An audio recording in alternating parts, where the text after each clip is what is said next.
Hello दोस्तों, तो इस एपिसोड की शुरुआत भी वहीं से होती है जहां पे इसका लास्ट एपिसोड एंड हुआ था। तो अब हमारा ये वाला एपिसोड स्टार्ट होता है तो हम देखते हैं कि ज़ीचेन का ड्रैगन उस सील फॉर्मेशन में फंसे होने की वजह से दर्द के मारे बहुत ज़ोर ज़ोर से दहाड़ रहा होता है, क्योंकि लिंग फैंग की फॉर्मेशन उन्हें काफ़ी ज़्यादा एंजर कर रही होती है। वही लिंग फैंग ने भी मिजुई को पकड़ा होता है जो कि काफ़ी बुरी हालत में थी और बेहोश हो रही होती है। इसे देखकर लिंग फैंग उदास होते हुए अपनी स्पिरिचुअल पावर्स की मदद से उस सील फॉर्मेशन अटैक को और भी ज़्यादा छोटा करने लगता है और खुद से कहता है कि मैं इसके लिए इन्हें कभी माफ़ नहीं करूँगा।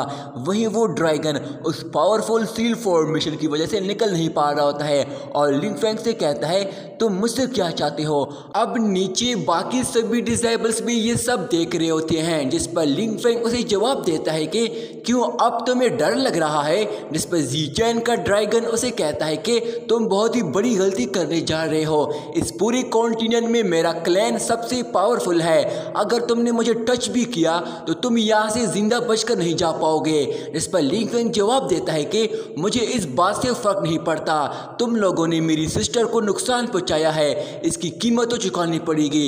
इसके साथ ही वो अपनी मुट्ठी बंद करता है जिससे उस ड्रैगन पर एक जोरदार अटैक हो जाता है, जिसकी वजह से वो दर्द के मारे वो चिल्ला रहा होता है और लिंग फैंग से कहता है येन जियाओलिंग के साथ मेरा खूनी रिश्ता है, वो तुम्हें कभी भी माफ नहीं करेगा। ये सुनकर लिंग फैंग बिना कुछ बोले खामोशी से उसे देख रहा होता है कि तभी उस फॉर्मेशन में फंसे डिसेबल्स भी काफी तकलीफ में थे और उनमें से एक डिसेबल लिंग फैंग से कहता है कि हम सभी भी ज़ीचेन के साथी हैं, तुम्हें पता नहीं तुम क्या कर रहे हो। जिस पर लिंग फैंग जवाब देता है तुम्हें लगता है मैं तुम्हारी धमकियों से डर जाऊंगा, पर मैं अपनी बहन को नुकसान पहुंचाने वाले का बहुत ही बुरा हशर करता हूं, इसकी सजा तो मिलेगी। जिसके साथ ही वो अटैक के लिए स्वॉर्ड निकालता है, पर तभी जुआनजी उसे कहता है लिंग फैंग एक बार सोच ले। जिस पर लिंग फैंग जवाब देता है मैं जो कहता हूं वही करता हूं, और इतना कहते ही वो अपनी स्पिरिचुअल पावर्स का इस्तेमाल करते हुए उन सभी स्वॉर्ड से अटैक कर देता है। मिजुई भी ये सब देख रही होती है।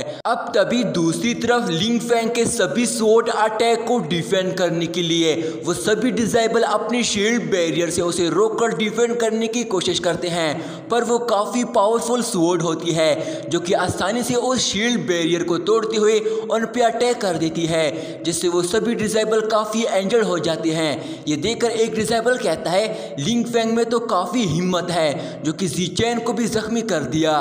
तभी जुआनजी उसे कहता है ज़ीचेन और मेरे लोगों को तुमने काफ़ी नुकसान पहुंचाया है, अब मैं और ज़्यादा सब्र नहीं कर सकता और तुम्हें रोकने के लिए अब मुझे मजबूरन आना पड़ेगा। इस पर लिंग फैंग जवाब देता है कि तुम्हारी घटिया बातों की वजह से मेरी बहन तुम लोगों से फाइट करने के लिए मजबूर हो गई थी, क्योंकि तुम लोग हमारा मजाक बना रहे थे। और तुम्हें क्या लगता है कि तुम मुझे रोक लोगे? तुमने कहा कि मैंने तुम्हारे लोगों को हर्ट किया है, तो क्यों ना अब तुम खुद ही आकर मुझे रोक लो।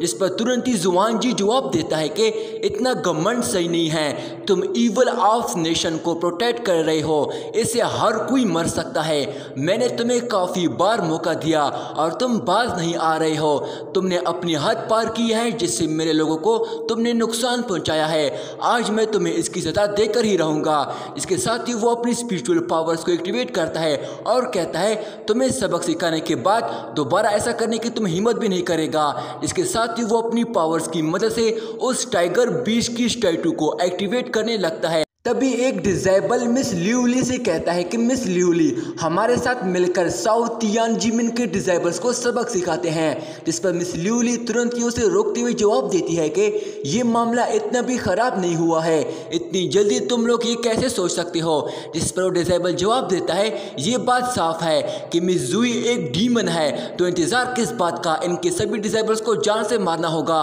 इसके साथ ही वो सभी हैवली स्वॉर्ड सेट के डिसेबल्स पे अटैक करने जाते हैं। ये देखकर मिस कुआनिन कहती है तुम लोग हमें मारने की हिम्मत कैसे कर सकते हो।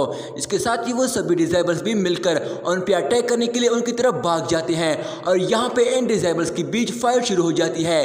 तभी ज़ोडियन अपनी फॉर्मेशन को एक्टिवेट करते हुए कहता है मेरे मास्टर की साथियों पे अटैक करने की हिम्मत भी कैसे की। साथ ही वो अपनी फॉर्मेशन की मदद से उन सभी डिसेबल पे स्पिरिट स्वॉर्ड से अटैक कर देता है, जिससे वो सभी डिसेबल रुक नहीं पाते और बहुत बुरी तरह उसमें इंजर्ड हो जाते हैं और अपनी जान बचाने लगते हैं, क्योंकि उन पे स्वॉर्ड की बारिश हो रही होती है और इसको संभालना उनके लिए काफ़ी मुश्किल हो रहा होता है और दोबारा अटैक करने की हिम्मत भी नहीं हो पा रही होती है।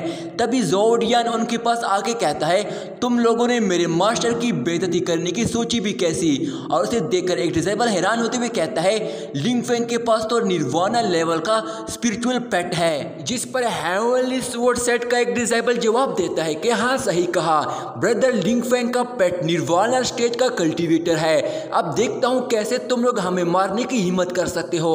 ये सुनकर मिस फेरी याओ याओ भी हैरान हो जाती है कि ये तो सच में निर्वाणा स्टेज में है। तभी मिस लिउली लिंग फेंग से कहती है कि मिस्टर लिंग फेंग, इसे सोल आर्ट की मदद से डीमन टेम्पल में तब्दील किया गया था, जो कि एक गॉड लेवल का है और बड़ी आसानी से किसी भी डेवल को मार सकता है। यहाँ तक कि हमारा गुशान कॉन्टिनेंट के लोग भी इसका मुकाबला नहीं कर सकते। ये सुनकर जुआनजी कहता है, अच्छा तो इस परिंदे की वजह से तुम लोग हमसे इतना डर नहीं रहते। ये जानकर मुझे काफ़ी खुशी हुई है, पर मुझे इससे फर्क नहीं पड़ता क्योंकि तुम लोग मुझसे बच नहीं सकते हो। चाहे तुम लोग कितनी भी पावरफुल क्यों ना हो, मेरे अटैक को नहीं रोक सकते। जिसके साथ ही वो अपनी स्पिरिचुअल पावर्स का इस्तेमाल करते हुए अपने हाथ में एक एनर्जी बॉल क्रिएट करता है और कहता है, लिंग फेंग भी मेरे गुस्से को झेल नहीं पाएगा। इसके साथ ही वो उस एनर्जी बॉल को जमीन पर हिट करता है, जिससे वहां काफी सारी एनर्जी फैल जाती है, जो कि एक तरह की फॉर्मेशन होती है। तभी हम उस टाइगर बीस्ट की स्टैटू को देखते हैं, जो कि अब अवेक होने लगता है। उसकी आंखें अब रेड ग्लो कर रही होती है। लिंग फेंग ये सब आराम से देख रहा होता है कि तभी फेरी याओ याओ घबराते हुए कहती है कि जुआनजी अपनी बीस्ट स्पिरिट को अवेक कर रहा है।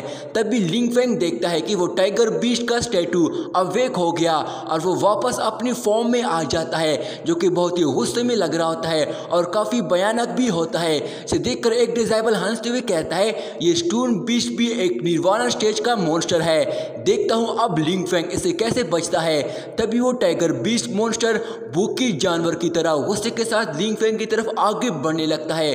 तभी मिस लिउली जुआनजी से कहती है कि अपनी बीस्ट को रोको, मिस्टर लिंग फेंग ने मेरी जान बचाई है। अगर तुमने उसे हर्ट किया तो मैं भी तुम्हारे खिलाफ हो जाऊंगी और कभी भी माफ नहीं करूंगी।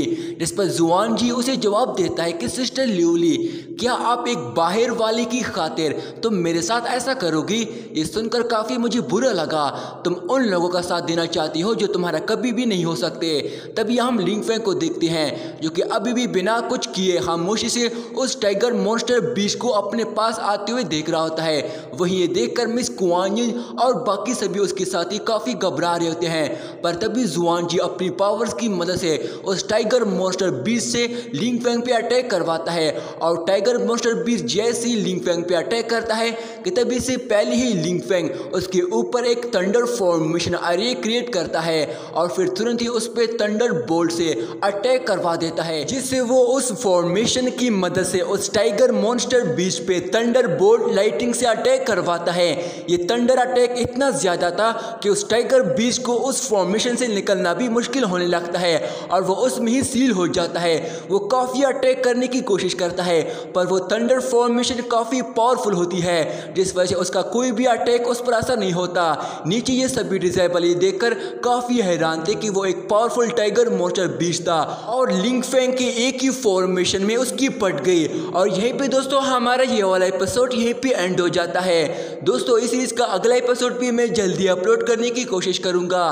तब तक के लिए मेरे चैनल को सब्सक्राइब करके इस वीडियो को ज़्यादा से ज़्यादा लाइक कर देना। शुक्रिया।